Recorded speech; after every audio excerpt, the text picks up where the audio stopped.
Shri KM Shah Jahan, സിദ്ധാർത്ഥന്റെ മരണത്തിലെ അന്വേഷണത്തിൽ ഗുരുതര വീഴ്ചയാണ് ആഭ്യന്തര വകുപ്പിന് സംഭവിച്ചിരിക്കുന്നത്. എന്തായാലും ഈ ഫയലുകൾ CBIക്ക് കൈമാറുന്നതടക്കമുള്ള കാര്യങ്ങളിൽ കൃത്യമായ ബോധപൂർവമായ ഒരു കാലതാമസം വരുത്തി ഉന്നത ഉദ്യോഗസ്ഥർക്ക് വരെ ഈ കാര്യത്തിൽ പങ്കുണ്ടായിരുന്നു. ഒരു അട്ടിമറി തന്നെയാണ് സംസ്ഥാന ആഭ്യന്തര വകുപ്പ് ഇതിലൂടെ ശ്രമിച്ചത് എന്ന് തന്നെയാണ് മനസ്സിലാക്കേണ്ടത്. താങ്കൾ എങ്ങനെ പ്രതികരിക്കുന്നു?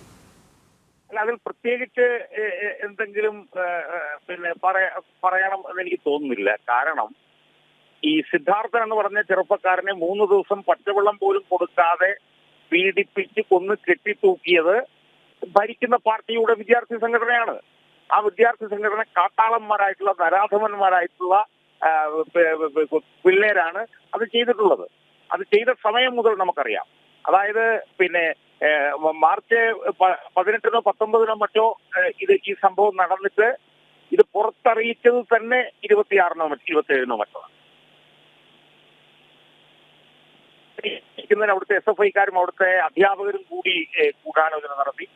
ആ ഗൂഢാലോചന നടത്തി ഇത് പുറത്ത് വന്നു കഴിഞ്ഞപ്പോൾ ആ ചെറുപ്പക്കാരനെ വീണ്ടും പീഡിപ്പിക്കുന്നതിന് വേണ്ടി ആ ചെറുപ്പക്കാരൻ ഒരു പെൺകുട്ടിയെ പീഡിപ്പിച്ചു എന്ന് പറഞ്ഞുള്ള പരാതി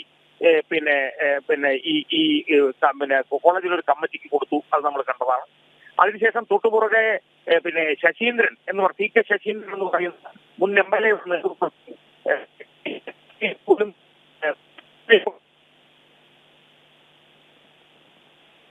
പറഞ്ഞതുപോലെ സിദ്ധാർത്ഥൻ എന്ന് പറഞ്ഞ ചെറുപ്പക്കാരനെ കൊന്ന് കെട്ടിത്തൂക്കിയ കാട്ടാളന്മാരെ, പ്രതികളെ രക്ഷിക്കാൻ വേണ്ടിയിട്ടുള്ള നിരന്തരമായിട്ടുള്ള ശ്രമങ്ങൾ CPMന്റെ ഭാഗത്ത് നിന്ന് നടന്നിട്ടുള്ളതാണ്, പോലീസിന്റെ ഭാഗത്ത് നടന്നിട്ടുള്ളതാണ്.